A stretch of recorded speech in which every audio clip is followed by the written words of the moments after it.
suggested. In other words, fucking swearing and talking about fucked up shit. Get your guns away. Leave me alone. God! This is Richard Dreyfuss! You're listening to Cult of Contempt podcast! God!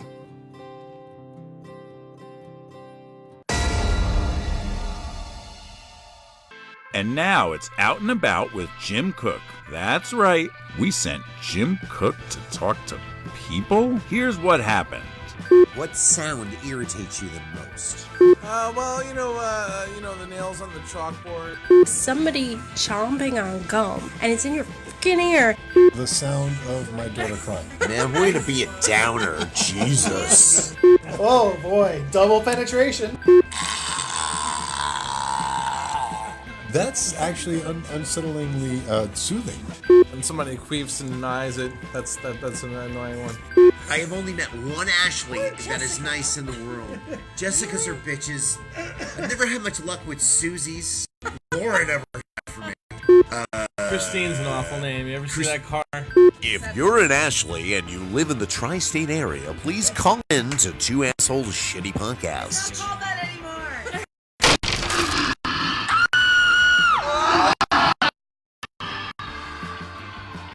Cult of Contempt podcast. We changed the name for a reason. Come to Bogey's in Clifton this Saturday to see the Stripped Down Aces live to celebrate Allie Cook's birthday. A time warp of cool rock covers for your listening pleasure. Let's all wish Allie a happy birthday. Hey, this is Dusty. Every band has a secret weapon. It was Mike Mills in REM, and in the Beatles, it was George Harrison. But in 68, it's Allie Cook. Happy birthday. Hello, this is Keith Richards from the Rolling Stones. Just want to wish Ali a happy birthday with my favorite drink, Grey Goose. It's really good. Oh, we're here to celebrate someone's birthday, man. Wish her happy birthday. Who's that, man? Oh, her name is Ali. She's really cool. She's a guitar player. Oh, you know, the one who plays guitar in the band about the math. Hey, happy birthday, Ali. Rockin'. Sean, we're here. Allie, I really hate you and your leftist, feminist riot girl crap. But happy birthday, and to show my love, I'm willing to give you $100 to bang your husband. That's Bogey Sports Pub, 103 Valley Road, Clifton, New Jersey. Free admission. Show starts at 9. You're listening to Cult of Contempt podcast.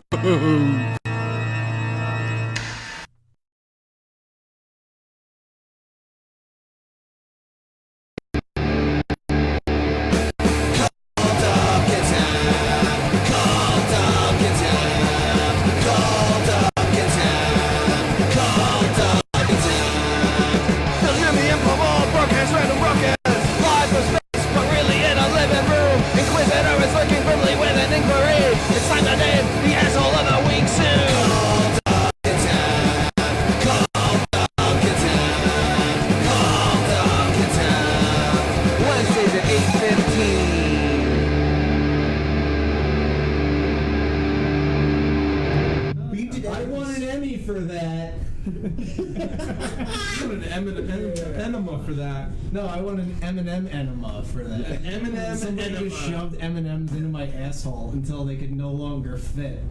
And then I just exploded M&Ms like a fucking minigun. That is the hottest, gayest thing Jim has ever heard. That's something. Welcome to the Cult of Contempt podcast. Welcome. We're here. We got Jordan. What's up? Jomo. Who you repping tonight?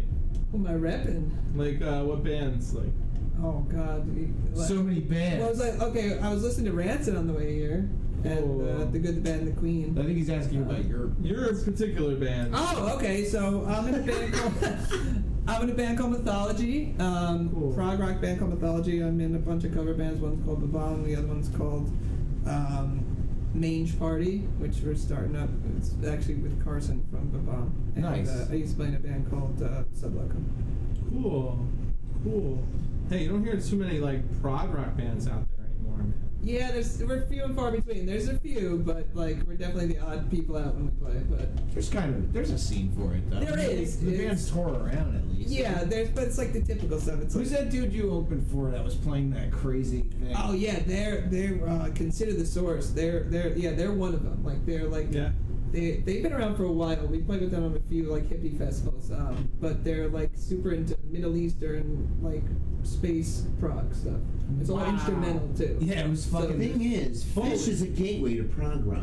Yeah, you could say that. No, I found prog rock first, man. Yeah. I'm just saying, but like all the kids that are still like, hanging on to the Fish thing, I think prog rock. I think now's the time is right for it to make its comeback. I'm not a huge fan. I mean, Yes bores me to fucking tears. But if Rush is that one song by Yes, man, I like Rush. Yeah, I like that one song. Wait, what do you like? The song in the Buffalo '66 trailer. Yes. Bam, bam, bam, bam, bam, bam, bam, bam, bam, bam. Oh, I just got a text. I think somebody's yelling at me. Probably. Yeah, it's fun. It's interesting. Being in a prog band is funny because like you're always playing with against type bands. So it's like, which is fine. I got used to that from a bunch of other bands over there. I really like that too. But I like going in and just like kind of blowing people's minds and then see you later. It's kind of fun. That's awesome. But I want to know, like, how do you write a prog rock song? Like, because when I like listen to Dream Theater or even Iron Maiden, it's like 15 change ups. Things got to dart in another direction all of a sudden. Like Mike Patton kind of does that too. I love that dude, man. Yeah. Like Mr. Bungle, you listen to that second album and it's just left and right turns everywhere. He's great, man. I've seen him a few times in different projects. He's just one of my personal heroes as a vocalist. But holy shit! One of the greatest vocal performances of all time, in my opinion, is Mike Patton doing a Vanity Fair on the California record. Yeah, it's a great album. Wow.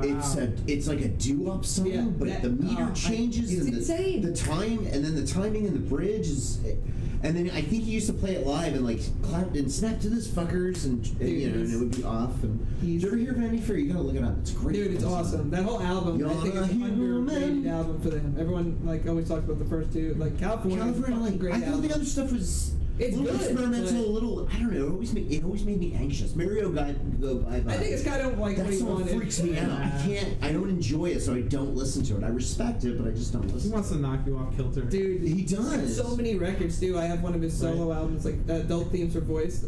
He recorded it all on a 4-track in different hotel rooms on like one of the first fake. Oh, they must have loved that. Dude, it's absolutely crazy. It's just him making the craziest noises you'd ever. It's all him in a 4-track. That's all it is, and just vocals. Like Bobby McFerrin. No, it's like he's not even singing. He's just like making it's noises. It's insane. I can't even describe it to you. It's really you just need to hear it. It's really crazy. Holy shit. And then he does this thing I really like too. It's called Mondo Cane, where he did all these 50s Italian pop songs with an orchestra. What? Yeah. He recorded an album of this, and there's shows that he did. Look him up on YouTube. That's awesome. Mike Patton, Mondo Cane. It's awesome. Do you think Mike Patton, like later on in life, will just kind of like secretly change his name, like an Annie Kaufman thing, and do like a residency in Vegas, do an old show tune? Dude, he should do that under his own name. Yeah, like just doing his stuff. Like I mean, when he did Easy and then Vanity Fair, like the guy's got smooth Dude, pipes. Making me anxious. He has the craziest vocal range, like I control Dr. Thunder. Like he was supposed to do the national anthem at that hockey game. Oh right. And then he got sick and he couldn't do it. I was so bummed. But I hope they rescheduled him because that was going to be the coolest. I think it was at a football game. It was a football game, yeah. And I think he was afraid of getting mixed up in all that nonsense with the kneeling and the not kneeling. I guess I don't know. He was the day before he was tweeting. He was excited about it. So I don't know. But yeah, he said he was sick. I not only kneel, I get down like this.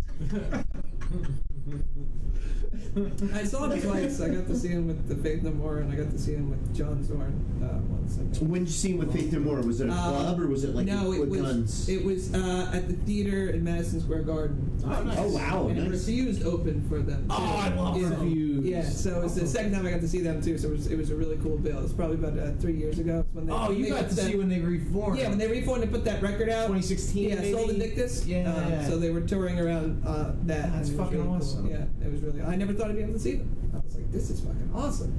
So that was a cool show for sure. So how do you guys write prog rock songs? It's mostly my guitar player. He's like he's a mad genius. His name is Brian Sosa. So he'll come to us. Most of the time it'll work. Like he'll have a song that has like parts, and then he'll show them to us, and we'll write our parts to that, and then we'll rehearse the shit out of it. Right. On our new record, I actually gave him some lyrics, and he wrote a song around those, which was something new for him. But a lot of times he'll have it like in his head, and then he'll say, okay, this is what my parts are, this is what we're doing, and then we'll come up with our parts and then just rehearse the shit out of it. Holy so shit. It takes a lot of work, though. It's like a lot of rehearsing, because like, you know, the typical prog form, it's, you know, there's a song on our last record that's like 20-something minutes long. Right, So they're not all like that, but dude, I can't sit through a song. I know, 3 minutes. It a lot drives of me people nuts. say that. I hate songs I've written because they're longer than 3 minutes. I get it. No, and it's funny because like I run the gamut. I'm a big, like, my favorite band is the Beatles, but like I like everything. So it's like for me that mythology is like a lot of technical skill. Like Right. it hones my technical skill. It's like to play that stuff it takes a lot of rehearsing. So I know Ali would say like a lot of prog metal bands they're technically proficient but they lack soul. Yeah. I mean, you could say You calling out my wife right before her birthday. One more like traditional prog. We had a conversation about that, and I thought it was interesting. No, because I'm like, you know, I'm into Rush, and she's like, well, they lack soul, and I was like, wow. No, okay, no, I think Rush has soul. Okay, I don't know. I've been kind of thinking about that for a long time. No, I can see where she's coming from, absolutely. Because for me, as a drummer, Neil Peart, I respect the hell out of the guy. Oh, yeah. But he's a machine. Right. I want, some, like I said, the soul if you listen analogy is very closely, apt. It's like, almost too machine-like. Yeah. Right, exactly. As he's gotten older, Subdivisions. yeah, I mean, you listen to that. He freaking changes it up like Yeah, you're just like, 3 meters it's in, not and then he does moving. another That's hit what I'm saying. You're just like, that he didn't do. And He's a machine. Crazy. But it's all like he drums like it's all math. That's what I mean. It's like, I mean, there's a certain type of respect I have for people. you could say that Danny's a little looser though. Is it? Yeah, at least in my opinion. It doesn't have the fucking snap that fucking Neil has. Like Danny's more smoke some pot. Like it's Neil if he got high. Like that's Danny Carey, I think. I'm a big fan of the dude. But, I mean, he's a great technical drummer. But I always thought that Tool had more. Drummer him. No.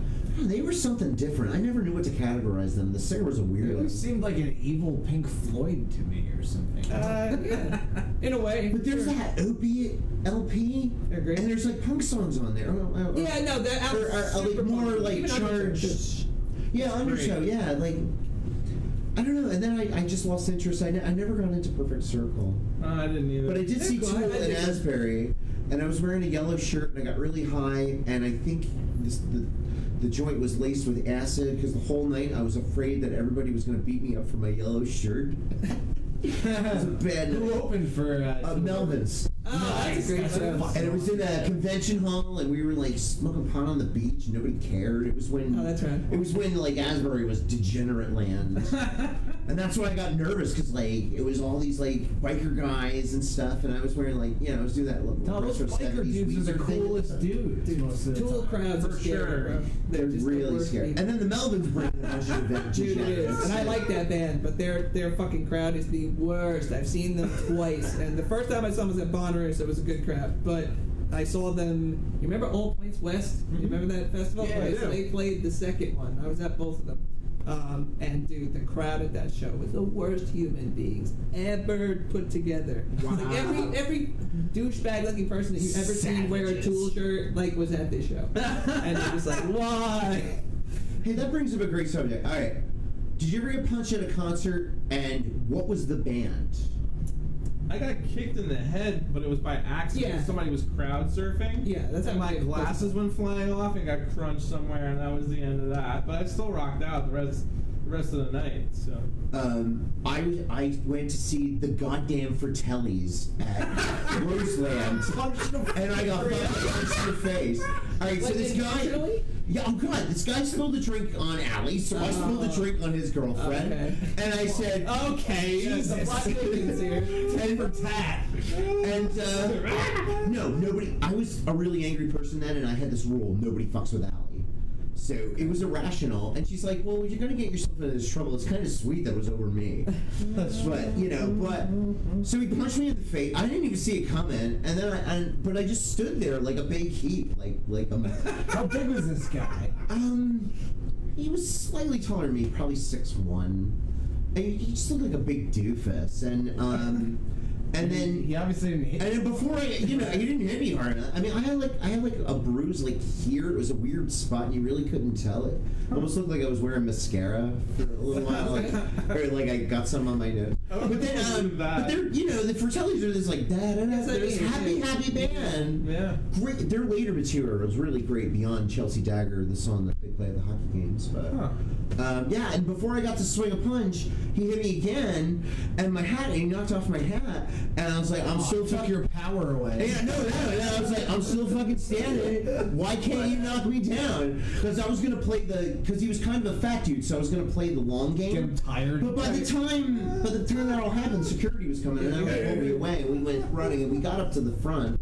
But this guy was following me around the club, and I was afraid that we had a couple block walk to the parking lot. So all I had was a bandana and some keys. So you just fashioned it into a weapon. And Alex said, what the fuck are you doing? I was like, I don't know what's going to happen, but I just want to feel good about myself right now. Warriors! Takes a couple times. Warriors! Come out and play! It's the Warriors! At least we know you can take a punch from a fat guy. I've taken punches, man. I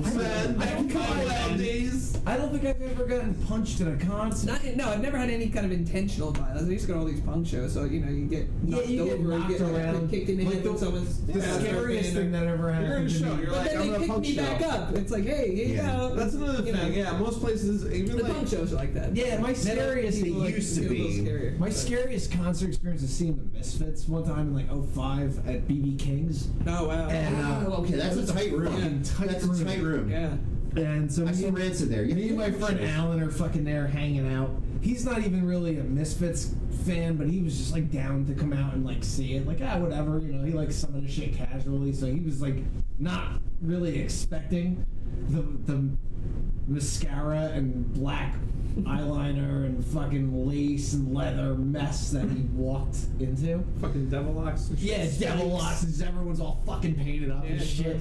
And I love that crowd. We're standing. We're not even really. We're maybe like 10 people from the front, and there's maybe like 10 people behind us, and then like kind of like a wall. Right. So Jerry comes out. And it's like, Happy Halloween! Ah! They start playing Halloween, and the fucking crowd just rushes in front.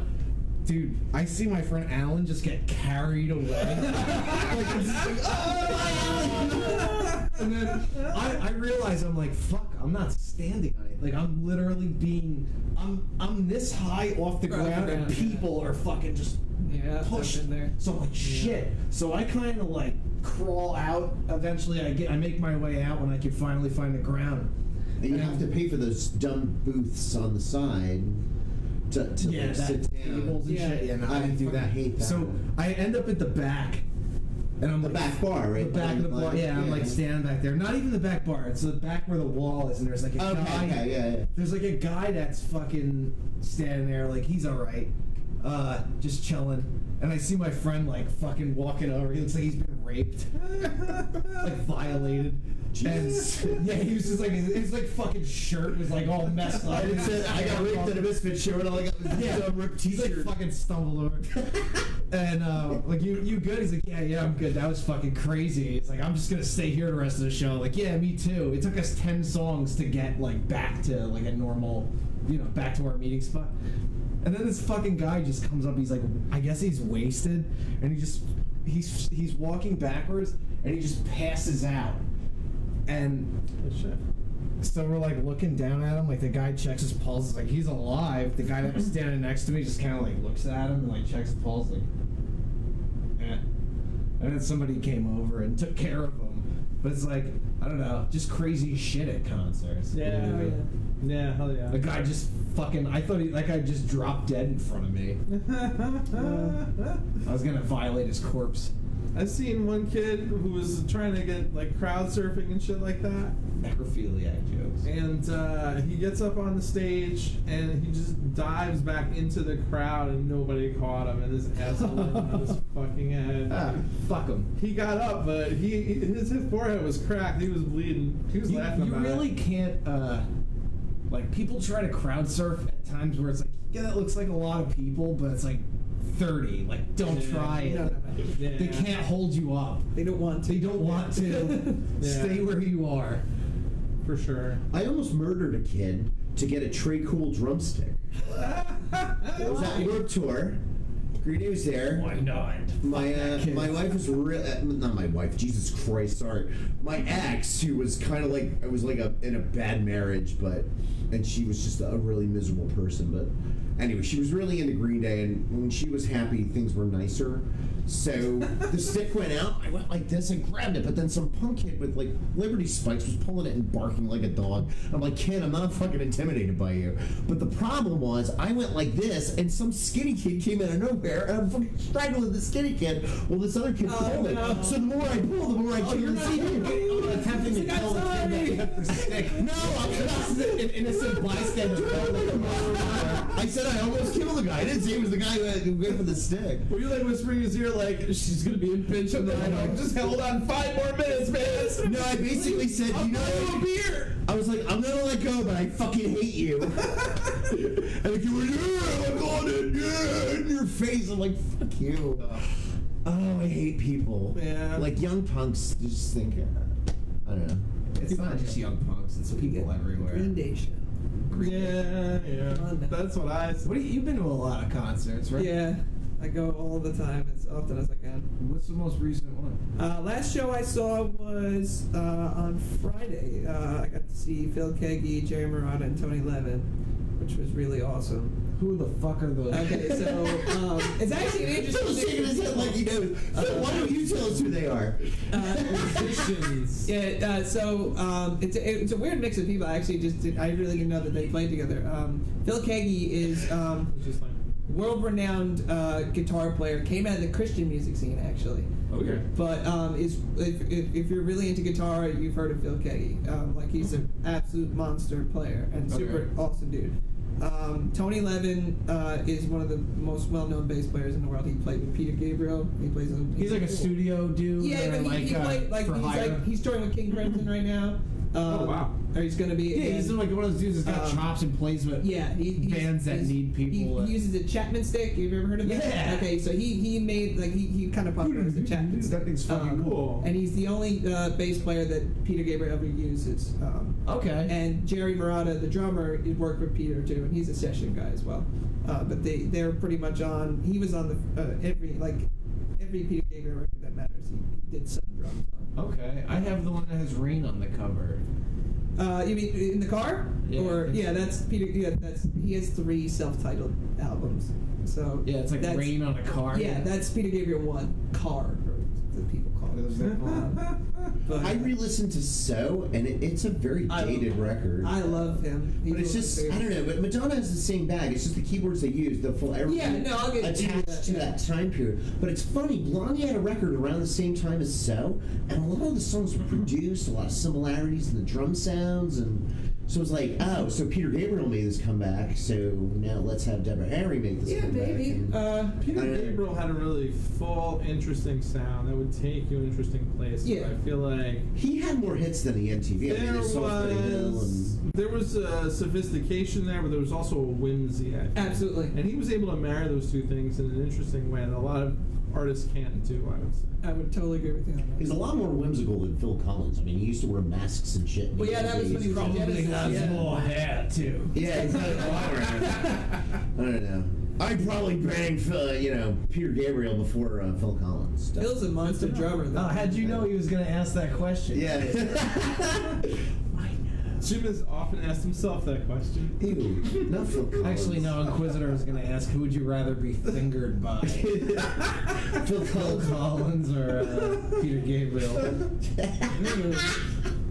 I Why feel does like Phil Collins keep coming up? Peter Gabriel would be nice to you I about think he it. probably would, yeah. Phil Collins would be making a funny face, like a dickish face as he was doing it. He'd torture you. Yeah, for sure. There would be like a psychological torture there. Yeah, at some Peter point. would be all like, I'm sorry. I'm sorry I have to do this. I'm sorry you have a radio show that's so disgusting. We're sorry. We're really sorry. Don't worry, an orange will pop out of my mouth and turn into a What's world. the best band that like reunited that you saw? You think? Oh, that's a good question. I'm trying to think of the reunited stuff. Okay, so Refuse was definitely one of them for sure. Faith No More, I guess you say that was a reunification. So yeah, I would say they would definitely be on that. But one. no Jim Martin, so it doesn't count. Because he's made the pumpkins. Yeah, okay. But it still counts. It's like they're still good. They were kind of progressive in a way too. Oh, for sure. Yeah. Like listen to Angel Dust, man. Like that fucking album, it's crazy. Yeah, it's crazy. And each album is very different too.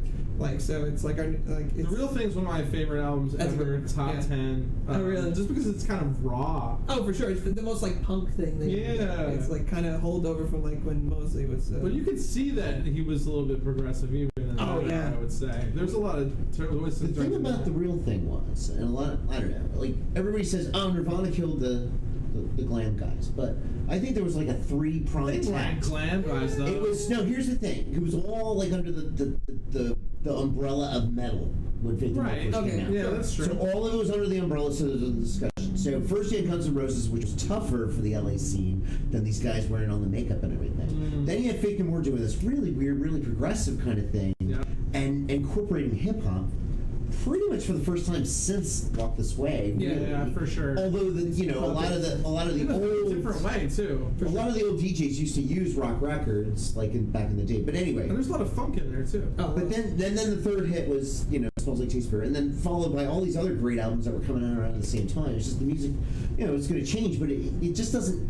One band, the way MTV likes to make it think is this one band that we discovered and showed you changed everything. Oh, yeah, of course. It's like VH1 and MTV. Well, no, it was like the it was definitely the sum. It was like the sum of like Soundgarden and fucking Alice in Chains. There's like that. Alice in Chains, who was touring with the metal bands on the Clash of the Titans tour, which I saw. Yeah, that's what I mean. And then they all had crossover appeal. Like Glenn Danzig and Jerry Cantrell fucking recorded songs. Like Jerry's a whore. He'll record with anybody. He records with Nickelback. But it's like a totally, to me, like Alice in Chains and like Sam Hain or whatever, like they were probably existing maybe around the same time-ish, or early Danzig. It's like there's nothing about either of those things that would lend me to believe that those, like I could definitely believe those people would make better music than they actually released, I think, but I don't know, like I never considered something like that. Like I never considered Danzig to be like a guy that would fucking work with like grunge guys. Like I always figured he would pull guys from like the New York scene, and like it's just an odd like. I never heard that until you said Danzig it. 5, I think Jerry Cantrell plays on.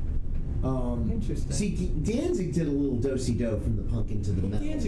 Danzig did fucking 4.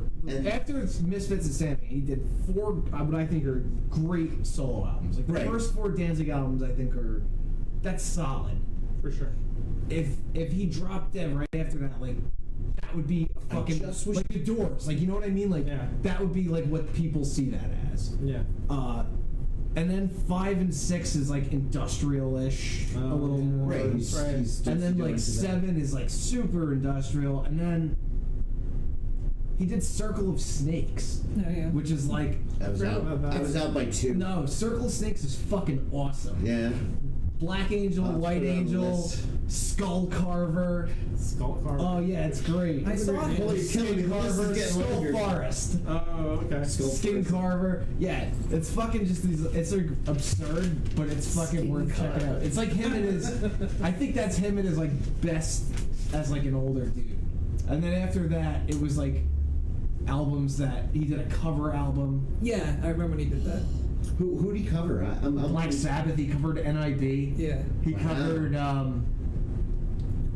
He covered this song from like an old Western movie. Right. Devil's Angels, I think it was called. That was really good. I think that's the standout track on the album. He covers ZZ Top. Does he cover Elvis? Yeah, he covers Elvis. That one's really good too. Which one? You Were Always on My Mind. I think it's nice. I got now.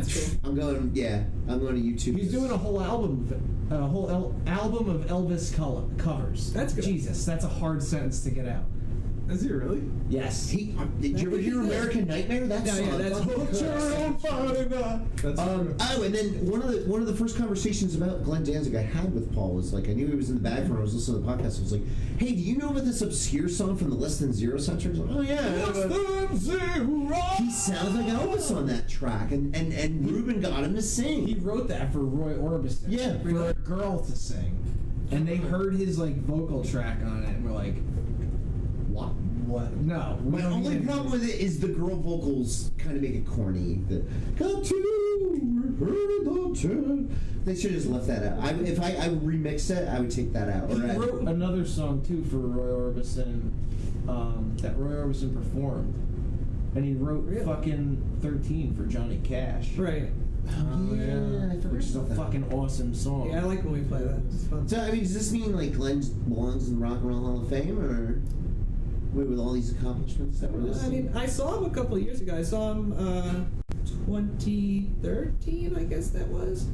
He was at Bonnaroo, and he put on a really good show, but then apparently he doesn't like people taking his picture. No, he does not. So somebody took his picture, and he threw a fit, and he walked off, but he came back in like a couple minutes, and he was actually bitter when he came back. He was mad. Yeah. I think anger. So yeah, it was actually because at first I was like, okay, that's. I also think that done. I was like, I thought the show was over. I was like, okay, that's great. Is Danzig afraid to take his soul?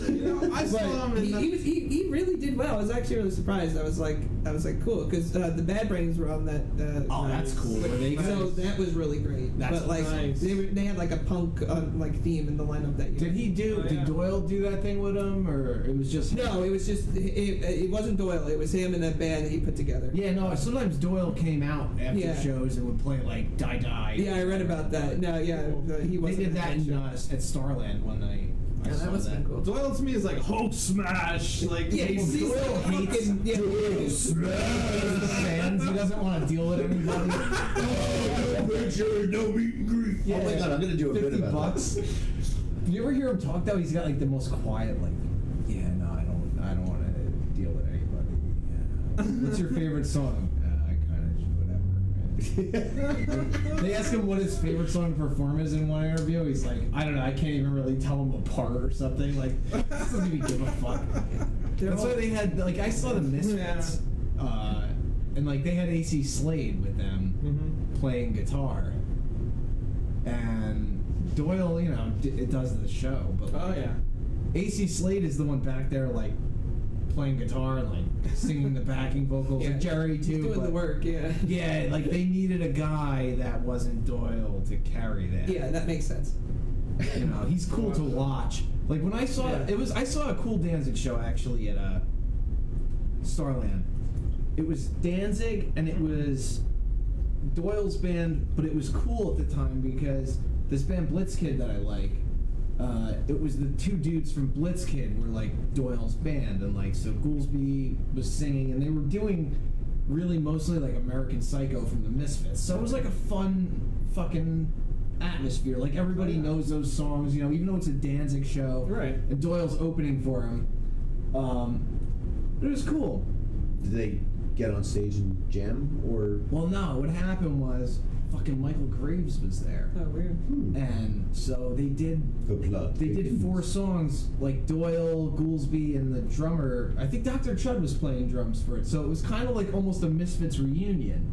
Did 4 songs with Michael Graves. So it was kind of like a cool thing to see like that brand of the Misfits, and then Danzig played, and he was good. And then Doyle came out with him and did like a couple like Die Die, Last Caress, like a couple tunes. It was just a fucking cool night. Like it's very rare. Neat, yeah. But I heard through the grapevine like Danzig wouldn't let Michael Graves backstage. He just made him sit like to the side of the stage until it was like his time to do it. And then he made him leave or whatever. Like, Nah, he's great. That's what I would do too. If some dude was like the singer in the band Hormones and I was like way past that, but he was like, "Yo, can I sing at the show?" I'd be like, "Yeah, you could stand in that corner and fucking wait till it's your time and then sing. Get the fuck out." Because you're a dick. Yeah, I can see that happening for sure. Yeah. That's why me and Glenn Danzig are gonna be great friends someday. You're gonna be skipping through the fields of dead flowers, farting on each other. No, we're gonna be feeding cats. Is it like The Rock's Glenn Danzig, or are you talking about the bloated, fat, No, I'm just in a bathtub in New York City? No, I just think like is he thin again? No, I always hope like my dream built, but he was built. My dream for production is to be like basically like you said one time I was a Rick Rubin of New Jersey. Yes. And that's like my end goal for production is to just be like in my living room with Glenn Danzig. We have guitars. It's like he's just playing songs and I'm recording them. And then I would love that. And then like, you suck him start off. using that moniker. Please start using that. The moniker. Rick Rubin of Yes. New Jersey. I'm more like Prick Rubin. I should just change my name to that. Prick Rubin. Prick Rubin. I'll build some Contempt podcast, a Prick Rubin production. Hold on, I'll change that right now. Prick Rubin. My first show was actually Danzig, Suicidal Tendencies, Metallica. Oh, wow. 94. I mean, I was at that I've been show. sneaking out and going to Studio One and like connections and shit at 17. But no, I like 15 actually, started at 15 years old. But I saw that show at 16 in the Garden State. Well, it was the Garden State Art Center. We fucking lost our minds. Nice. I changed it. Anybody else want me to change their name? Nah, you can keep on. Can I be Jimmy Jazz? Jimmy Jazz. You gonna do jazz hands? No, it's a fucking Clash song. Oh my god, Bona Mike's fun. Did you say Jimmy Jizz? No! Oh, fuck you, no. We're not doing Jimmy Jizz, because I'm never gonna fucking hear the end of it. The Clash is one of my favorite bands, man. I didn't know that. It was just Did you just put Jizz? Yeah, when I said that. I fucking hate you. Jimmy Jizz. And then I changed it to Jimmy Jazz. Well, you were in the Jizzums, right? It's the Zoms. Alright, so You're like going on the dad when he gets flustered. Are we on the subject of the Misfits, so we're gonna go into cease and desist? Yeah, would you? Alright, here's the funny part. I have a funny story. So I looked at I was like, what's the show about? I was like, so I looked on the page and it said, cease and desist. I was like, oh, he's pissed off at the Misfits. He wants them to stop playing. So that's what I thought. So then I was like, wait a minute, why don't I Google this just to see what's going on? And I Googled it and I got this article.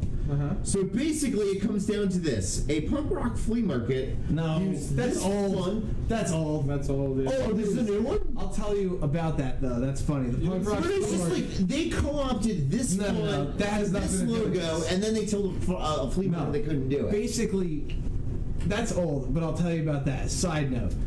So what they did was, the flea market put out a shirt that said Trenton Punk Rock Flea Market with the fucking Crimson Ghost, the skull. Right. The Misfits skull. It was like kind of like a just... Oh, it didn't whatever. say that here. No, It just but... said- Well, they got in trouble for using the font. That's the thing. That's the typeface. But they... So what happened was they had somebody respond to the Misfits. I think this whole thing was set up now in retrospect, because this was when I was in the Undead and we were playing the punk rock flea market. So I was kind of on the in.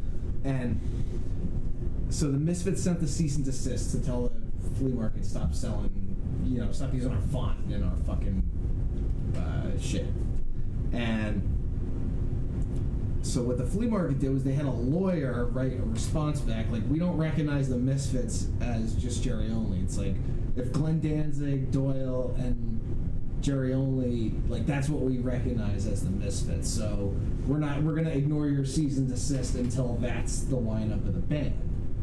Fast forward to like a year later, they announced the reunion and all that shit. So it's like I kind of when they did the Chicago show. I kind of think that whole thing was like, oh, we got a cease and desist from the Misfits, and like, but I think somebody was, talking to somebody and like kind of knew what the hell was going to go on. Yeah. Like, I think it was very suspicious that they put that idea out there. And Yeah, the fact that they mentioned that specifically says something for sure. Yeah, it really does. Like, I kind of think, that guy's probably like knows those dudes from Yeah, back because or like whatever. if in terms of them making money, it's like it doesn't come down to something like a lineup. It's like it's about the writers of the songs. It's about stuff like that. No, it So does it's like, though, because let me tell you, the Misfits before Glenn Danzig came back and Doyle, it was like Jerry playing at Starland Ballroom with the 4 shittiest bands that would sell tickets to open for him. They're gonna fucking play probably Madison Square Garden before, you know. The Misfits never fucking played the Garden, right? Obviously, like that, you know, like. They might have played the Garden like with Alice Cooper on some tour. Right. They never headlined the fucking Garden. Sure. They're gonna sell out the Garden. You know. Yeah. It's not gonna be. They're coming to the Garden. I think that's gonna be the grand finale of all this. God willing, I think that's like they're doing a couple. I think they have to do. I got priced out of the. I think they could do up to 12 shows or something. Like that's like their agreement. Yeah, I know some people were at the shows. I actually met Jerry twice. At a barbecue, actually. Yeah. Shut up. Yeah, no. Was he in his Misfits garb? No.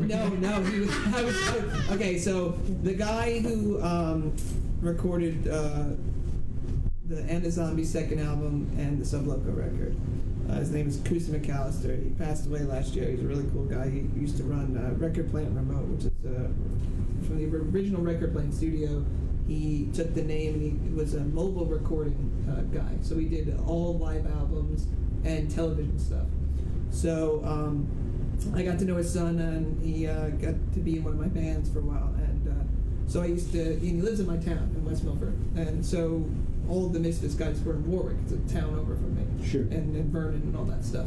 So they're still in the area. So he knew, and another guy I know named Gil Griffith, they're all really good friends. So they were having a barbecue. Left Hand Graham is from West Milford. Yeah, so it's like, it's all, like I said, all those people are all over the place. So I got to meet him at this barbecue twice.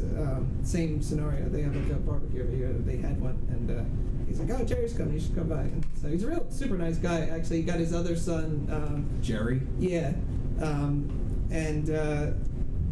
My ex-bass player, his brother's band opened for the Misfits because of that. They just like, yeah, they're like a metal band at the time. And I was like, yeah, open for us. And so he was an interesting dude to talk to. I didn't get to talk to him all the time. He's a loud guy. And it was weird seeing him just like as a regular dude. You know, he was wearing shorts. His hair was back, like it was tied. The fucking Coke bottle glasses. Yeah, right? And I was just like, he was wearing shorts. You know, I was just like, wow. Giants like, T-shirt. No, it was something like that. I there may be photos from that day I can find too. I gotta look, but yeah, it was interesting. Put him up on the page. Yeah, I'll see if I can find one. I have like a pretty positive Jerry only. Really nice guy. It's like like I never had like a beef with him like on a personal level. I think he's awesome to the fans.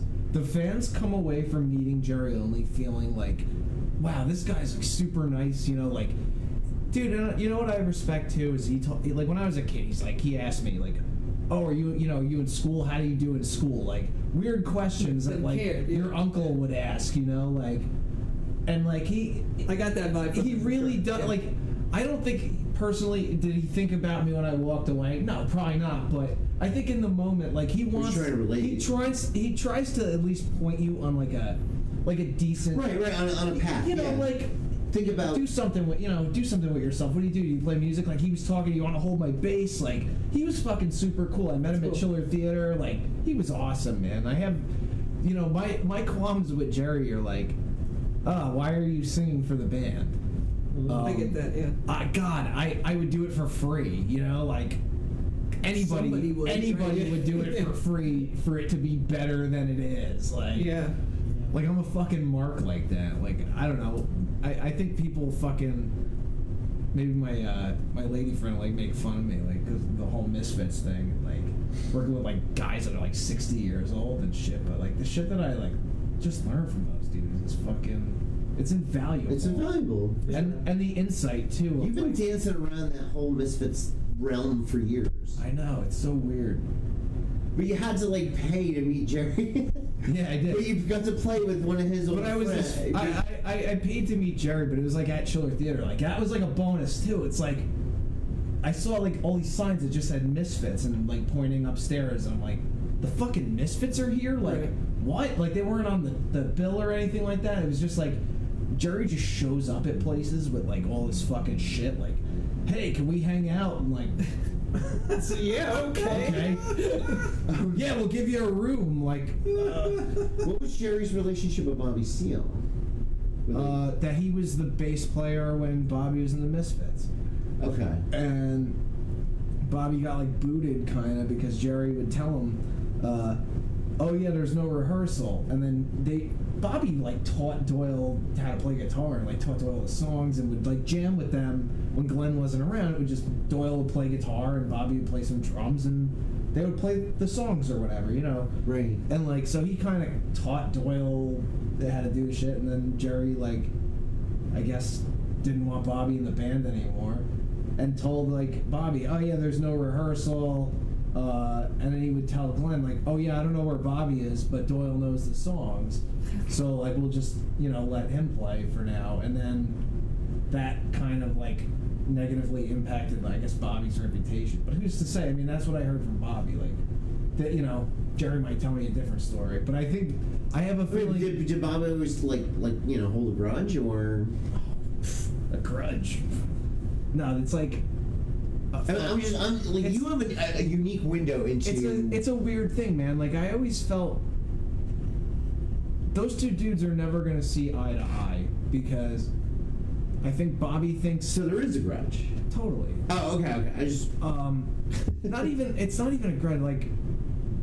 I think Jerry always hated Bobby because Bobby's kind of... I think he's like a real punk, like... And Jerry's not. Jerry's always the dude that had the day job and could go work at his dad's factory and fucking make money to make this band happen. But was the band making money? No. Back then, it wasn't. And Bobby was the guy that was like busting his ass trying to get the band to be bigger and bigger and bigger. So it's like two different fucking trains of thought, you know? Mm-hmm. And one dude, like, too, like, the whole reason the Misfits ended is because Jerry wanted to pull it like in this like full horror direction, and Glenn like thought it was like, no, it's supposed to be subtle, you know. It's not supposed to be like Frankenstein and shit like that. Like it's supposed to be like the fringe of like kind of like a goth and like punk rock, like not really. Yeah, Vampira, Devil's Whorehouse, like it. You know, yeah, it's not like I feel like Jerry brought the band back with Michael Graves in the 90s more to write songs for movies like Mars Attacks, American Psycho, The Haunting. Right. Like there's so many fucking songs that he just wrote like, oh yeah, there's a movie, The Haunting coming out, like yeah, me and Doyle are gonna write a song about it, like, and they would write this for whatever song, and you know, I think one movie ever used them for something. It was like a George Romero movie called Bruiser. And it's a cool movie, but how was the song? The song is one of the best New Misfits songs, I think. The two songs they used on the soundtrack are fucking... I think they're two of the better New Misfits tunes from that lineup.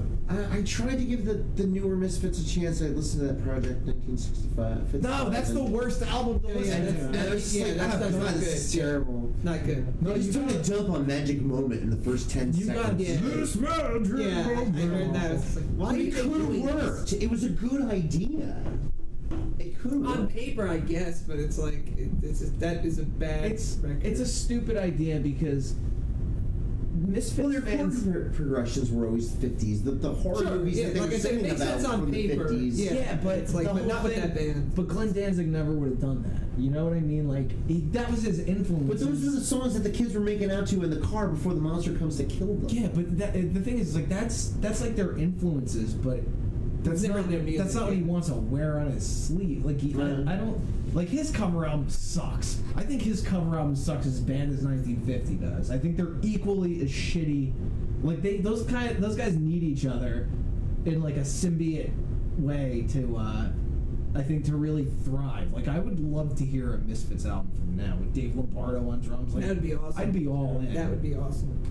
You know, who's to say it'll How was Dave at the show? Like, fucking great. It was great. It worked. Dude. Like, well, it wasn't overdone.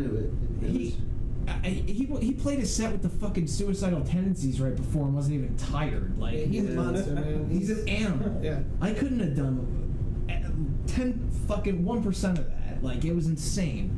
I think he was probably him and Jerry were like really the glue that held that shit together. Like I totally believe that. You could see sometimes like I guess Glenn either not being able to hear what the hell's going on or like he would like look over at Jerry and Jerry would start singing and Glenn would jump in like, you know, so that the song was in the right place. Like Jerry's been playing the songs now for 40 years. Like there's no reason why he shouldn't. know that. Right. But I thought that was one of the best. I don't know. That's crazy, man, to me to see the Misfits. When I heard that they picked him, I was like, holy crap, I didn't see that coming, but it makes sense. Did you make it to that show? No, a few of my friends did, though. They're big. It was really hard to get tickets. But then I backed out on the after the pre-sale, I was told it was sold out. It was just the pre-sale that was sold out. By the time I realized that, it was already too late. And then the scalp tickets were just... The guy I knew who went, he probably got them from Jerry. So on to the Michael Graves thing. What happened now is Michael Graves is going to South America, where his tenure in the Misfits did great there. He goes there, does fucking well. He goes anywhere in the world and does really well. People are really excited to see him. And he doesn't always, like, attach his fucking hat to the Misfits thing. Like, he'll always be ex-Misfits vocalist to any promoter that ever books him. Because... he had a great solo career, but that was his high watermark, really, in terms of popularity, I think. I'll get to that, but so what happens is he's going to South America. The Misfits sent him a cease and desist. And from what I gathered from it, you could find it on his Facebook page, but it looks like they're asking him to stop admitting that he was ever in the band. Like, do they have a right to do that? No, but I think maybe they do in this case because he said he's going to South America to perform American Psycho and Famous Monsters, which is the two albums that he did with the band. Right. I think that's wherein the problem lies. I think that if he just went to South America and said, yeah, we're playing all the classics, and just left it super vague, picture him in skeleton makeup, I think nobody would have been the wiser. But the fact that they know, like, he's going to perform two of our albums that we want to pretend don't even exist, you know, like in the post-AD Glenn Danzig era, where he's back now, you know, like, yeah, let's not tell Glenn that happened. Like, we better put the kibosh on this before he finds out. Glenn's a little bitch. He's gonna go over that stuff. Those were two good albums. Honestly, I don't even think it's him. I think it's probably not him. It's probably Jerry. Yeah. Oh, really? And his lawyer. Yeah. Guarantee that. Yeah, I would bet money on it. I don't think Glenn gives a fuck, really. Yeah, I don't see why you should. But I mean, like I said, it really would come down to how they broke things up and who wrote what and stuff like that. In terms of forcing him to not do it. He wrote most of those songs, so he probably could. So he could probably perform them. He's put them out again on albums. Yeah, and stuff like that. There's a precedent of this when Jeff Tate was asked to leave Queensryche. Right. Yeah. There was a period of time that they agreed on where he could say performing the songs of Queensryche. Okay. But it's kind of it's just a weird time for music right now because like you have like a band like Yes where you can put a band together to tour as Yes, but there's two not even the four or there's like there's two versions. Like it's crazy. Oh, it's Creedence Clearwater too, like the Revisited. Oh my god, that's a bunch of somebody gave me that album and I wanted to barf in my mouth. Did they not know though? Or were they like, yeah, check this out, it's the new Creedence. Without that dumb bitch Fogerty. No, it was... You know that guy. How could you have that? It was actually one of Allie's aunts being sweet. I was doing dishes and I was singing a Fogerty song and she noticed it and then saw like, you know, one of those like cheap CDs at a country store that's like $6.99, but it's Clearwater Revisited. Yeah. So she was being sweet. Yeah, okay. Her heart's in the right place. Yeah. That's like when my girlfriend gave me Saint Anger by Metallica. The greatest drum sound ever. I don't know why that didn't become You ever listen to how much time they spent trying to get that sound too? You ever read about that? No. That's terrible. You don't want to.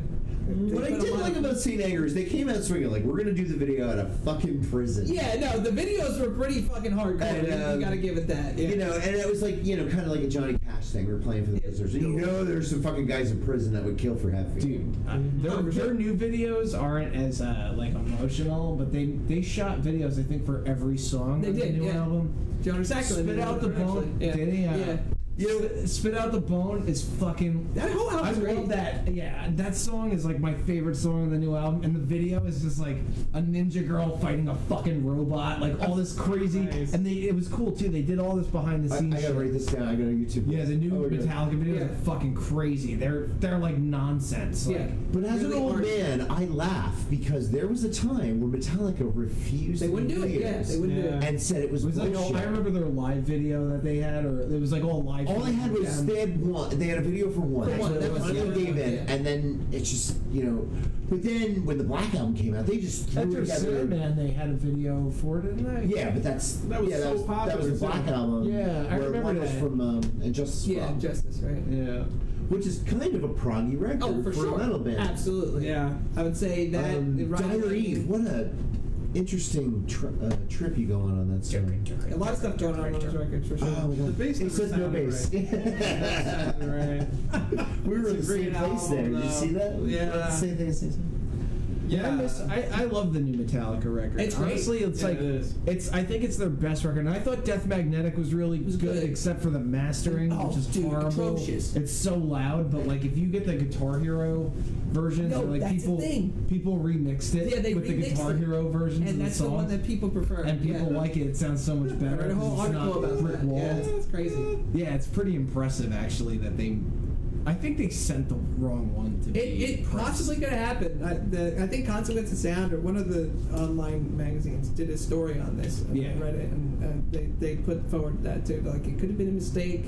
It could It's have been. Yeah, no, it's easy to do, but that was a solid record. Yeah, that Death Magnetic was fucking awesome too. Rick Rubin, man. Yeah, It's he's a and the machine. guy that engineered the new record is Rick Rubin's engineer. Okay. Who they probably, I bet you Rick Rubin came in probably like 5 times, like looked around. Sounds good. Yeah, sounds good, guys. I'm gonna go out here and smoke.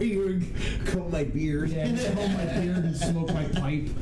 I don't know. He's big into meditation too. Well, when I made that statement, you were the Jersey Rick Rubin. You were a little disheveled at the time. No, because you were like the 3rd person that week that told me that. Oh, that's funny. Yeah, it was the first time I called into the show, and I'm like, Phil, I got advice because Phil was single, and I was like, troll motels for crack whores that are just hanging out.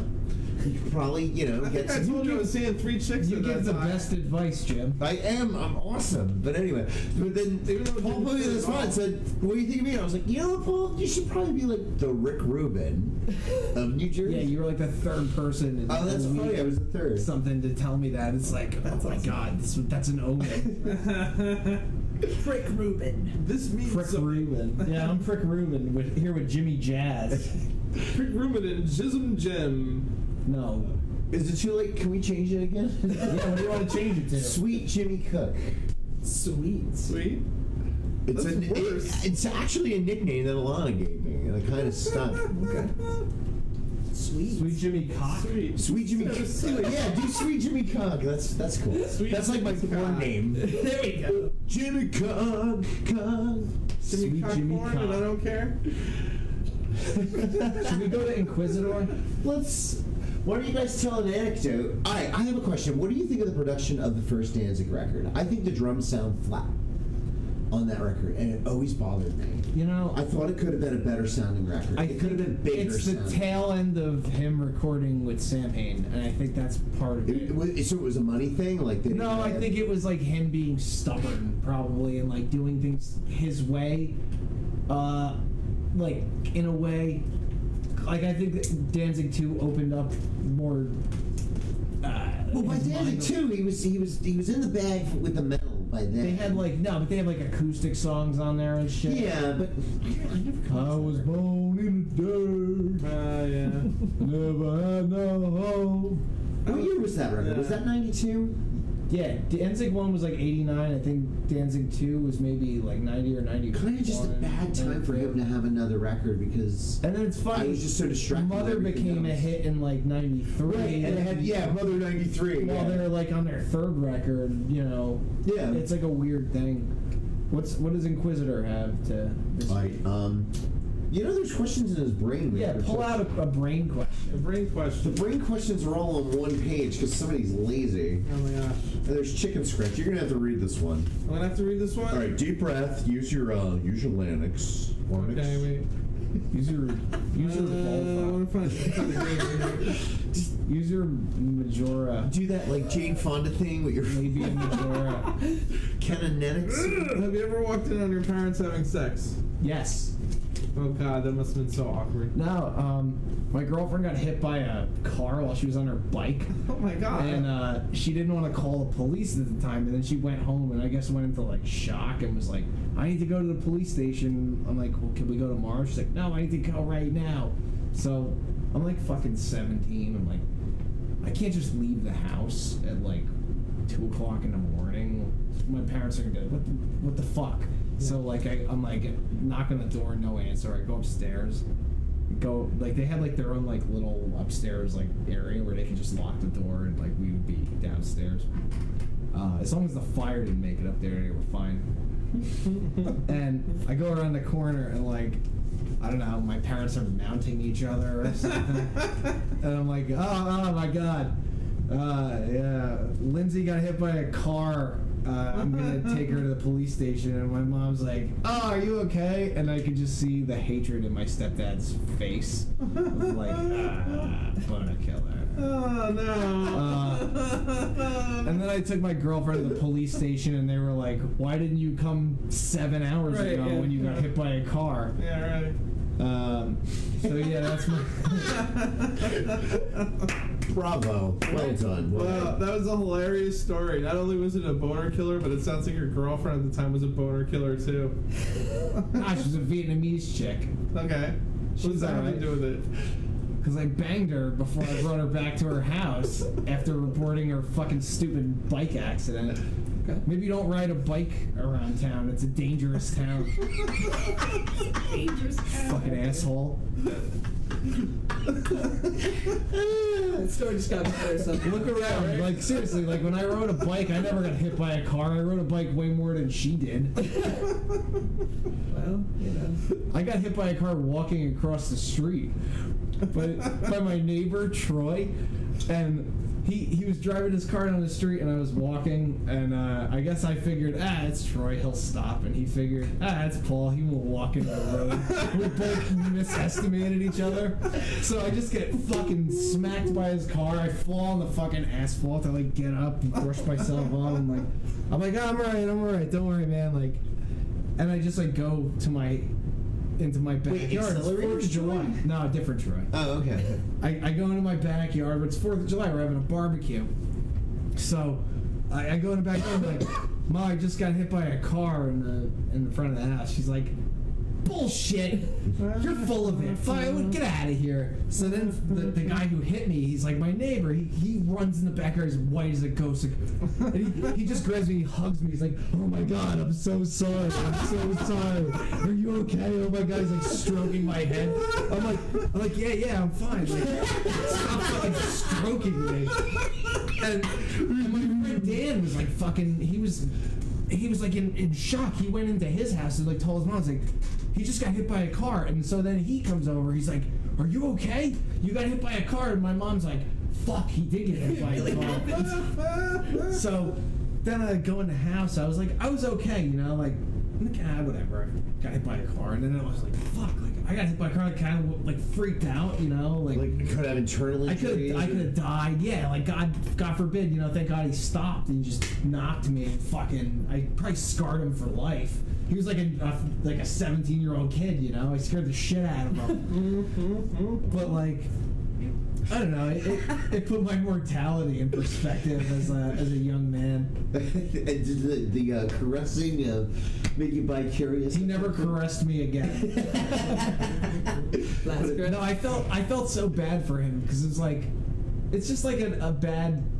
You just estimate like, oh yeah, that's the neighbor. He's gonna stop. Oh yeah, that's the neighbor. He's gonna stop. And we both just continued on our trajectory.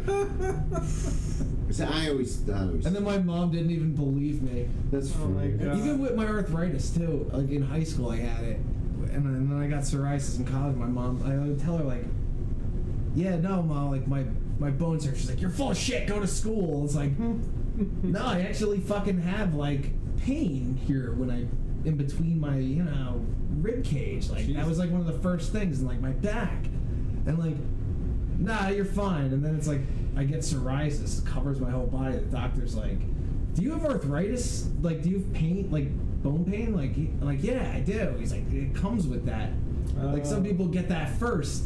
And like, that's probably what my 16, 17, 18, year old life was fucking, I was like sore all the time. Like, holy shit. This don't make sense. Right.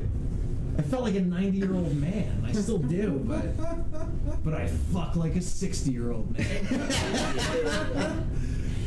Get that AARP money, bitch. Did you guys walk in on your parent having sex? Yeah, I never did. No. I caught my dad masturbating. Holy shit! That's even better. It was weird because he was all casual about it, and So like, what do you say? Just rubbing one out? no, he was watching. But here's the weird part: he was watching the Met game. He was watching a Met game. He was watching himself. He's work nights, so I guess that's how he relaxed. I don't know. Yeah, I don't think he was on like joint. Yeah, Catch that fucking blonding out feeling. Oh, strawberry. Oh, Gary Carter, I love your curls. These names are just going right over your head, aren't they? Ah, where's Tartable? Oh, I want to blow. What about him? Jesus. He was a Yankee, but thanks for playing. I know. Listen, I know the one sports game that I play is Sports Talk Baseball on Sega Genesis, from probably 1993. So I'm very familiar in a way with like that year of baseball, because that is the only year of baseball that I play. There was a great game called Boggs. For Super Nintendo, it was Ken Griffey Jr.'s Baseball. But what was cool about it is you could take the team and you could name them anything you want. I had a Transformers team, a G.I. Joe team. Then my friend Dan, like, he had the members of Fish in his lineup. Nice. And apparently the bass player was always good for a single, and it never failed. He always got a goddamn single. Mike Gordon. Yeah. That's why I loved NBA Live, because you could just make whoever you want and then make a team. So we would just make like everyone we know. Danzig and to bring full circle. No, we wouldn't even make Danzig. We would make like our teachers. Any game where you could create people, we would create our teachers and just make them battle it out. That's like wrestling, like whatever. Like that was our favorite thing. People around our town, the mayor. And just the stupidest fucking people that would never do any of this shit. The mayor doing a Hurricane Rana. Springboard fucking splash. Yeah, it was great. We got to do a video game episode where we abuse each other in GoldenEye. And GoldenEye, I'm in. Good, let's do it. I'd watch the hell out of that. Yeah. See? Nice. Little video Or game we could play something simple like Mario, and we could taunt the person that's not, the people not playing could taunt the person to get them to mess up. We all gotta just go at each other at the same time. Okay, killing and each just other. be dicks. Yeah. Just be prickish to each other, like shoot each other in the head, be merciless. Nice. I'm okay with that. Strike hard, strike fast. I can't play Tecmo Bowl competitively though. It always got me angry. Speaking of baseball, not to change the subject again. Did you hear they're making a fucking sequel to The Sandlot that brings back the original? That's crazy. Did we post that on our page? I posted that. They Yeah. already did though. They made a sequel to The Sandlot, and then they made another one where someone goes fucking back in time. Right. Yeah. Really weird shit. Wrinkling the fabric of time with the Sandlot timeline. Yeah. What the fuck? They went like supernatural. Yeah. No, this is for real. Did they get Leary back to be the stepdad? No, well, that's the other thing. They're also going to make a prequel film to The Sandlot. Like, am I going to see, like, those kids' parents, like, fucking, those kids into the parents? I hope it's like Look Who's Talking, where they play a fun song. Yeah, but why now? You know what I mean? It's like this would have been a good idea 15 years ago. No, it would never play been the catcher. Was in that Glow show on Netflix. Oh, was he? Yeah, he played this ugly guy who was going to marry Britannica so she could get a green card and stay in the country. Was that ever? Wow, it's a chick show. Was that ever a thing you like wanted to see a sequel to? Did you ever watch The Sandlot and go, I wonder how that guy's baseball career turned out? The fucking pinch hitter. The Jet Rodriguez. Yeah. It had a beginning, a middle, and an end, and there was no That's what I need mean. for It's like, I hope the crazy one that kid it is worked in divorced the from first Wendy Peppercorn or whatever the hell her name is. Yeah. I hope he has a bunch of kids that hate him. He's doing heroin. I Yeah, hope if they it's make really it really dark. dark, then it would be cool. Yeah, then it But, would be like, cool. Of course, they're not going to do that. So it's like Didn't he owns a drugstore, right? Yeah, some lame, stupid something crap. like that. Yeah. I hope Dennis Leary's in it and is still mean to him. Yeah, and Karen Allen's his mom. Like, it's such a like what? It's bizarre. I don't know. Would you ever want to see a sequel to Angels in the Outfield? No. That's Hey, I'm a baseball player. I'm the pitcher. Tony again. I have that on VHS somewhere in my house. I think we all did. Aladdin. I have that. Yeah. Nice. See, I remember hearing you saw the Aladdin trailer. Oh god. Yeah. I haven't seen the trailer yet. I've been Don't. staying away from it. Like, Don't. Everybody's going crazy about the I genie. remember everyone was. It's stupid. Well, Yeah. they keep doing this where they remake Disney movies like now with real people, and they were talking about that like a character in Beauty and the Beast is gay, and I was like, oh right, the candlestick, right? no, that's what I always thought. No, It's the fucking guy that's like fawning over Gaston. right. Yeah, yeah. It's the guy who's so obviously gay for he's like this Gaston. creepy acolyte, But I yeah. always thought I always thought that was the first portrayal of a gay character in a Disney movie was the candlestick. No. Fucking Well, 'cause he's French. He was pretty. He just seemed gay. Well, yeah, he's I very, don't know yeah, why. I get it. Well, if you go by the Kinsey scale, most French people are kind of this way. But Or Pumbaa and Because they saw Timon. I Killing don't Zoe, know. and the guy, they would butt fuck before they rob a bank. okay. Well, that's what the Romans would do. Killing Yeah. Zoe is a great Yeah, one. the Romans would butt fuck each other and then go murder Yeah, other murder dudes. The Yeah. Greeks too. Yeah, the Greeks, the They Romans. thought that you would love your fellow soldiers more Yeah, and it would probably kill makes more people sense. more for them. That's what we do on the podcast. We do a circle jerk before we get on. We do a circle jerk and then butt fuck other podcasts. Take that, TED Talk. Or, I don't even know other. I'm going podcasts. after Rogan now. He attacked Ace Ventura this week. He brought up a good point that Ace Ventura is super transphobic. That is I mean- pretty much the crux of that film. I mean, there's a crux of the scene in that film, and like, I Dude, mean, it's but a here's- lot of that movie. Yeah, but if that happened to you, would you be happy about it? Would I be happy about it? No. Would I put a plunger Yeah, on my okay, face? it's comedic. Alright. And then burn all of your clothes, and then Yeah, that. I don't know.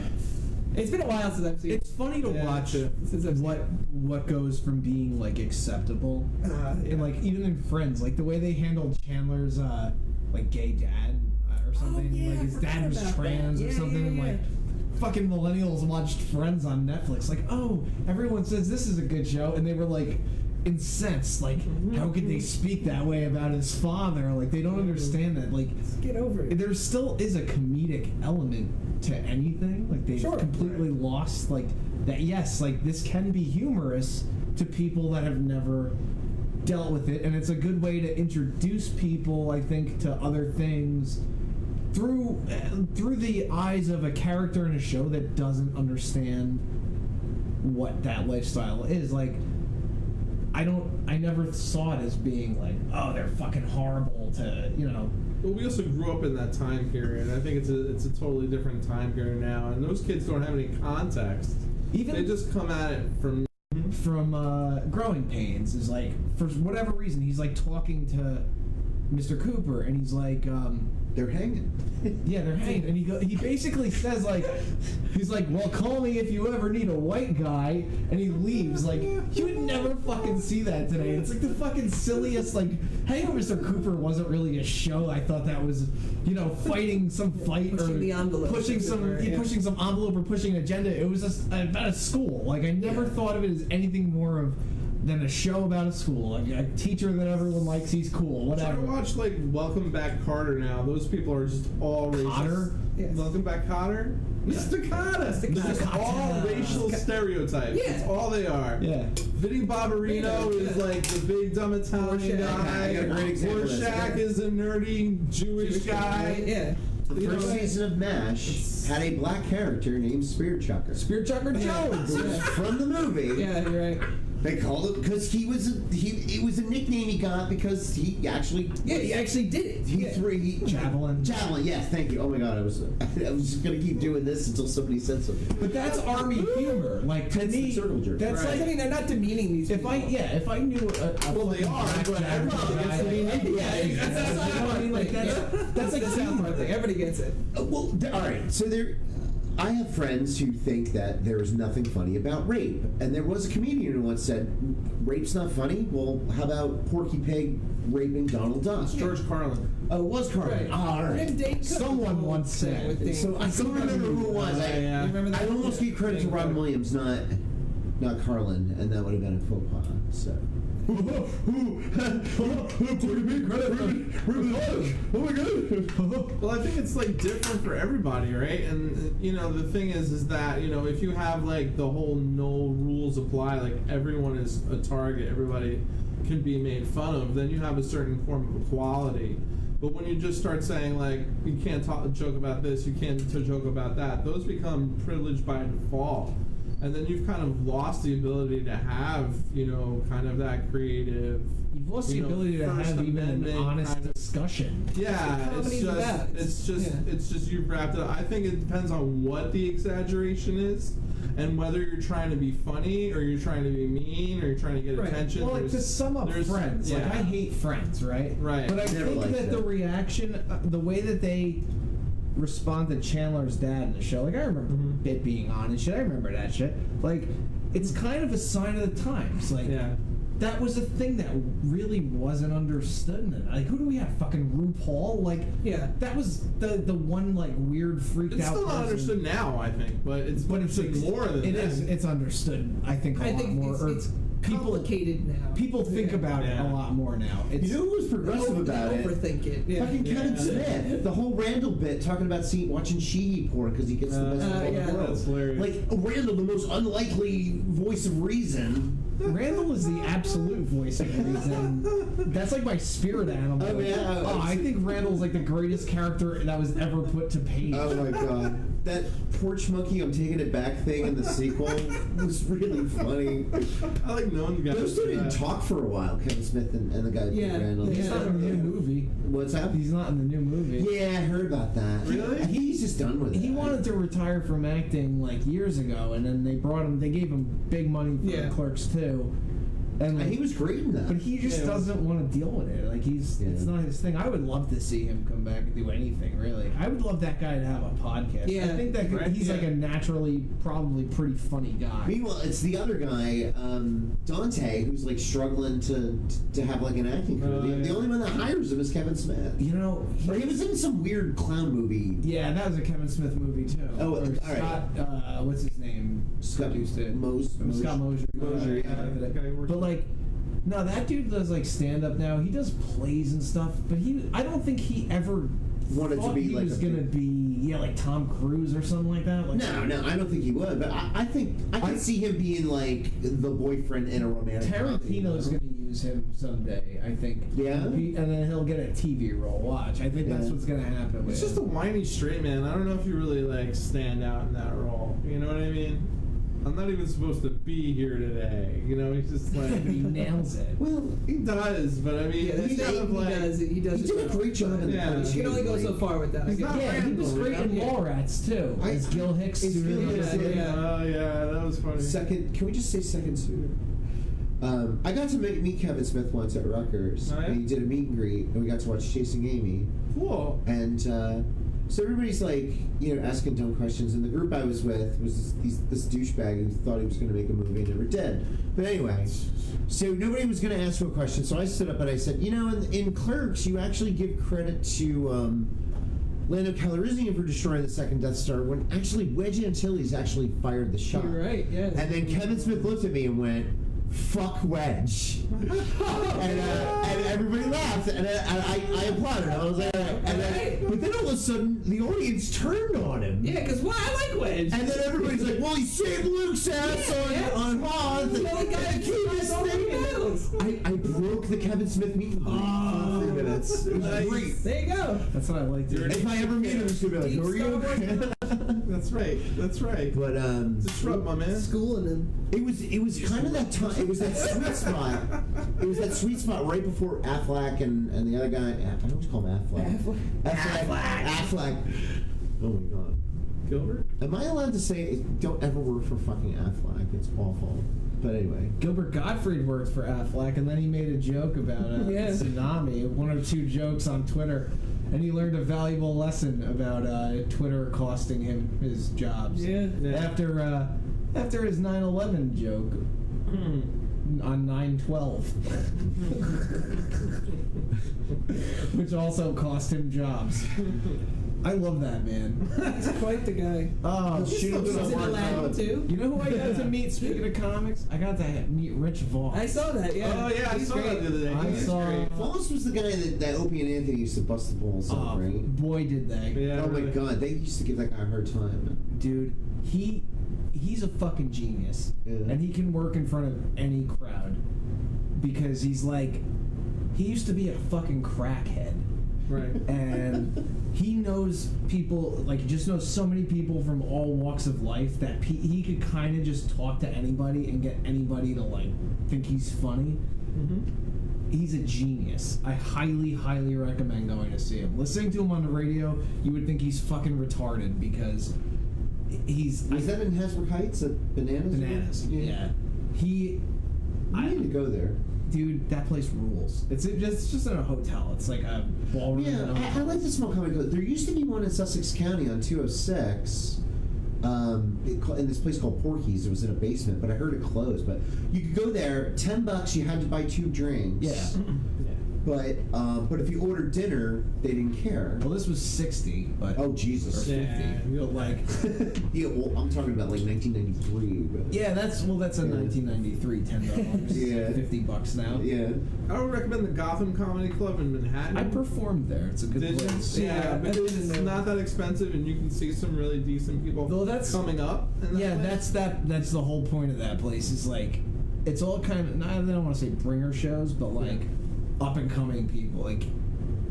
That's the place where you go to learn, and then you go to the Comedy Store. You go to what's the other one, the fucking big one? Caroline's? No, I don't know. Caroline's a big one. I think the Comedy Store. Yeah, where's the one that Louis walks into? Comedy Store. That's the Comedy Store. Yeah. The Comedy Store is definitely an institution both there and in LA. Yeah. A lot of comics started in Pauly Shore's mom. Yeah. Oh, there was a big protest where they weren't paying the comedians, so they all stopped playing the club. And it was funny because Pauly Shore was a little kid, and apparently Robin Williams used to watch him for extra money. Really? Just kind of weird. You're the weasel. Yeah, that's probably why he does that. Robin Williams convinced him. Yeah. and then ruined Pauly Shore. That's a weird thing to think about. Weird. Wow. It's always great when you hear somebody famous babysits or something. Right. I always love that. It's oh yeah, one time Edward G. Robinson watched my dad. Just some weird situation. It's okay. Alfred Hitchcock was my sister's dad's babysitter. Just weird shit. One time Ringo Starr babysat Sean Lennon because his father got his brain splattered on the street a couple days before. Rico would have been a good babysitter. Go big or go home. I think I would rather have Keith Richards as a babysitter. Well, yeah. When I was a kid. Oh. Yeah. I would rather have anybody than Ringo. Really? Okay. Except Paul McCartney. I don't think I would want him watching me. All right. I'm gonna go out on a limb here. You're a John guy, right? Or, you know something? Or you're not. I think the Beatles are the sum of all things, and really I like George Harrison the best. Everybody starts with Paul, works through the rest of them, and then winds up with George. I never really worked through the rest of them. I'm a John guy. I like John Lennon, except for the fact that you could sing as many songs about love as you want, but when you beat the shit out of your wife and kids, you're kind of a cunt. You're kind of a hypocrite. You know, I get that. I like the That's why I love songs. him though, because he's a complicated guy. But Sean's the innovator. Run for Your Life is pretty honest, but that song. I was thinking about that I'd song rather the see other you day. dead Oh than yeah, no, drown he than talks be about with murder all the time. Yeah, it's like fucking real dark shit. I'm like, you know what? Like, I think it's just cool if we break up. See other people. Like, I don't want to see you dead. It's fine. Yeah. If you're not interested, you're That's not John, interested. though, That's man. the songs I would write. That's the way he was. Well, that's because you're not. All or nothing with him. Nobody wants to listen to that song, though. Everybody wants the intense, I'll kill for you kind of song, even though it's kind of awful. It's fucking stupid.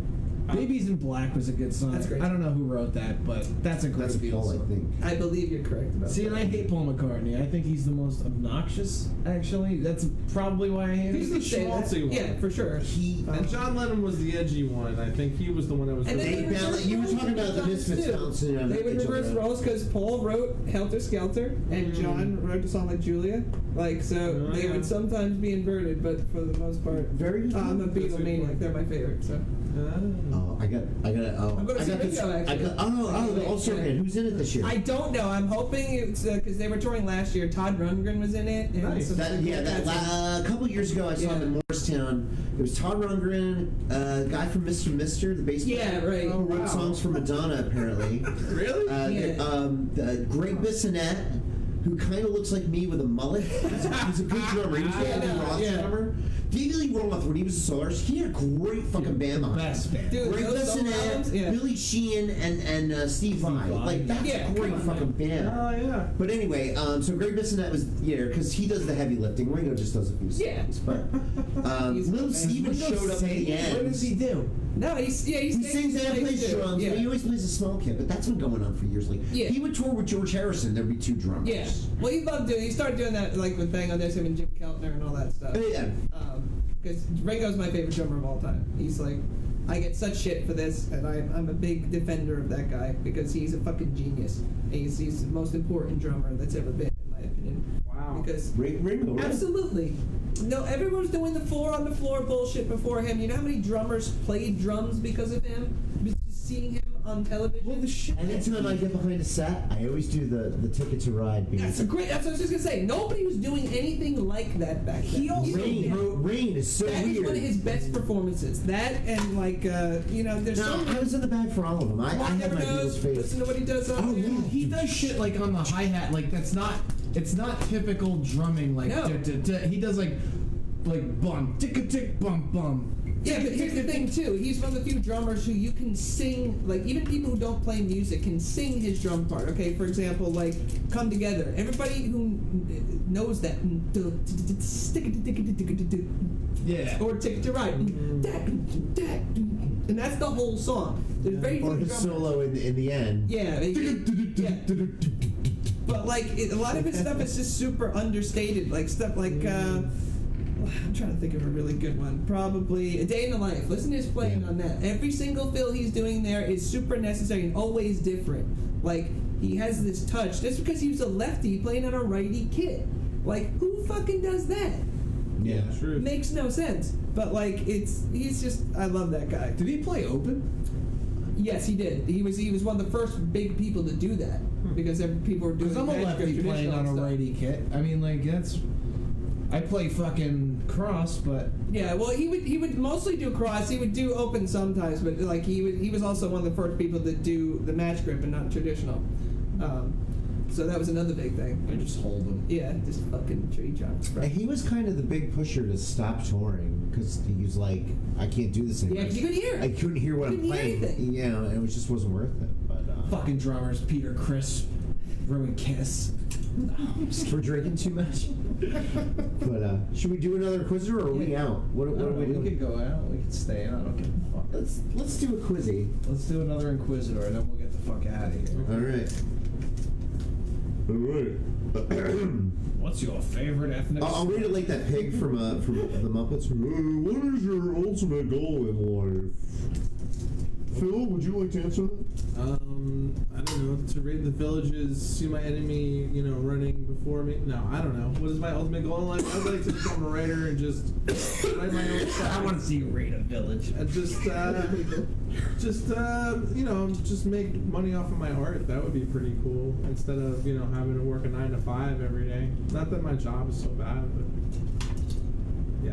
What about you, sir? I mean, I would probably have to say something similar. It'd be like to be able to make a living off my art would probably be the biggest goal that I could have. I don't have to have like huge amounts Yeah, of just money. to make a living, man. Yeah, that's all I could ask for. Just being like, hey, as long as I could do that, that'd be. But what if you wanted to stop making art? Then how would you make your money? That's a good point. Would you invest wisely? I would try. Yeah, you always gotta try to invest wisely. So. Where's a fisherman? Yeah, but you know. You got the Gorton's fisherman beard, pal. That's what I'm doing. I'm trying to get What about you, sir? I don't. You know, I ask myself that all the time. I don't know. I just want to go out with something, like some kind of legacy. That's what the song that I just wrote with the Disasters TikTok is about. It's just like before I go away, before my time has come, I just want my moment, my flair, my claim to fame, my 15. Just something. Even if it's like 100 years later, somehow one of my things I did for this podcast is like, hey, that was funny. You know, that would be kind of cool. I don't mind doing like, the Otis Redding thing like after the fact, after I'm dead. That's when I get noticed. I'm okay. That's what I always thought was gonna be my thing. It's like, I'm a band's band. Like people are put off by us, so I think that in 20 years, like some band will cover my song. I'll be long dead, and it'll be like, oh, it's gonna be that Snow song.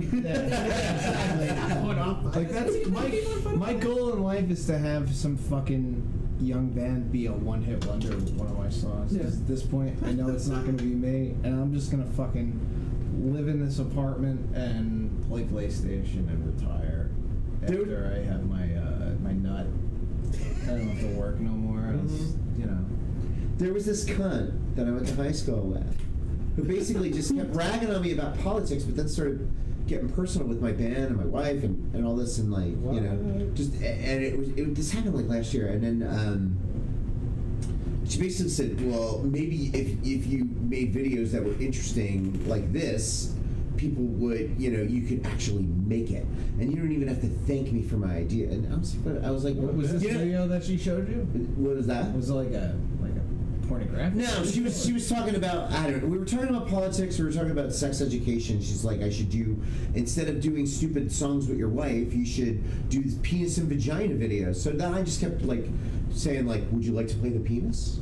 She's like, no, I'll never. I was like, would you like to play the vagina? And she's like, no, I'll never be your vagina. I was like, all right, the penis then. You're taller than me. You'd probably make a great penis. I just kept playing along. Just like not engaging, but just annoying her. I called it doing the Colbert. But then she's like, make it. So then I just blocked her, and then I wrote, and then she wrote my friend Scott made me aware that she was writing about me, that I was hiding, and I was like, I'm not fucking hiding. I'll be at the Clash Floor this Friday with the fucking Atomic Disaster. Penis band. You could be there, yeah. But the thing is like making it. I've already made it. Like everything I ever wanted out of music, I got. I found my wife. I found all my friends. I have a place to play that's like 8 minutes from my house. The weird, mean sound guy turned out to be okay. This is kind of like the end of the movie, and then the prequel comes in and everything goes to shit, but, Yeah, we should make a prequel. But not the prequel, the reboot. The reboot. I like a good reboot. No, yeah, I just want to not have to worry anymore about, like, anything, like, money-wise. That's really my goal in life. It's not even to be... Like, I'd write songs whether I made money or not. Like, I'd give away my entire discography constantly. You just did that the other day. Yeah, I saw that too. I was like, damn. There's always going to be more songs that come out, and I always wait a year, and then I add them to that folder. And if like somebody fucking did it, whatever, I would rather, if somebody wants to hear my songs, I would rather they hear my songs than me have their $10 or whatever. Like, it's kind of a dumb thing, but I think about all the music I stole in my life, and did, like Napster and this and that, or whatever. Like, I don't fucking really buy music anymore unless I go to a show and I see a band that I like, I'll buy their CD. Me too. So it's like, I get it. Like, a lot of those people that download my shit, they're not ever gonna see me. I'm not gonna go on tour. Like, not, realistically, at this juncture. Like, it's just I don't know, something fun to do. Back in the day when Funch was a thing, like, they would give out the CDs and say, you paid for the CD when you came to the show. Yeah, exactly. You guys come consistently and pay the door. You know, so you give it a back. That's what I want to do. I always hook people that come up to me and try to buy merch. I always fucking, you know, like, oh hey, you got a record player? They're like, yeah, but I only have $15. I'm like, just give me 10. Like here, I'll give them like 5 fucking things. Like I don't care. There are some douchey bands that show up to the Clash party. They want $15 for a fucking CD. Yeah, no. There's a certain rockabilly band that tried to. Yeah. But there's also people too where they've come up like, oh hey, can I get some stuff? Yeah, I'll hook them up, and they're like, here man, and like don't worry about the change, and they'll give me like $40-$50. It's like, cool, like all right, all right, I'll take that. Yeah, it's you know what I mean. Like it goes both ways. Like I feel like as much as I give shit out to people, like I get it back in return. So I feel like the more people that I get following me that I give my shit out to, like they'll check out the podcast, they'll do this, they'll do that, they'll buy shirts, whatever. If I have something out, like I just want to get to the point where some young band is like, oh, these songs are good, but this guy is an old geezer. Like, let's just pay him like a bunch of money and play his songs. Like we can maybe make some money. I want to do the same thing. Like I want to be a songwriter. It's all about the publishing. Yeah, I want to get that publishing money. That's my goal in music. It's always been there. Oh yeah, especially now. There's no. But there's like, are you guys like on ASCAP? Like, yeah, I am actually. You are okay. I gotta get in on this. Yeah, it's super easy. It's really, you just go to the website and then you gotta fill a lot of you get a check for like 7 cents every once in a while. Yeah. But it's cool. It's really cool actually. The cool thing about being an ASCAP, I don't know if you've ever done this, but if you ever look through the directory, like of the material, so you can go through and look at everybody who's in ASCAP and look at like their licensing for their songs, and you get to see people's real names that way because all the real data is in that database. Yeah, you have to be. So you have to have your legal names in there. And then you can see how these bands broke up their deals because it's like, okay, does every single band ever have a writing credit on this? Who does? And so it's like it's interesting. How do you guys feel about that? Like, because we're gonna have to go through. This is gonna be a disaster for the disasters to figure out who wrote what. Like, I've dealt with a lot of this stuff, and I've dealt with a band that essentially broke up. So there's like, 2 songs that were written by other people that I brought to the table. Like, it's a good thing you should do. I highly recommend you do it. It's just like I said, just be ready to have those conversations with those people. Oh And like as long as you can have those conversations and work it out, it's really good for your own protection. I think it'll be fine. I mean, a few people might cry, but it'll be okay. They'll get over. But the thing is, it's protecting them, and it's protecting you, and it's protecting the work. And so, if you want to potentially, make money or give it to, a commercial or a movie or any of that stuff, it's like that stuff is important. Oh, I have a song tailor-made for a barbecue sauce company. It's gonna happen. Big Fleshy Daddy. So, yeah, but yeah, Big Fleshy Daddy would work too. No, Big Fleshy Daddy, I'm gonna sell to the Vegas Tourist Bureau, and they're gonna take video of me walking around Vegas, all big fleshy and daddy, and having a good time in Vegas. Nice. I think on that note, we should. We should definitely let them. Me being big fleshy and daddy in Vegas. We love you. Peace out. Love you guys. We hope you enjoyed our presentation of Cult of Contempt podcast. If you have any questions or comments, or want to hear your band on the show, just write us at cultofcontemptpodcast@gmail.com, or check us out on Instagram or right here on Facebook. On behalf of Paul and Phil, I want to thank you for listening. We'll see you next week at 8:15. I'm Jim Cook. Transmission out.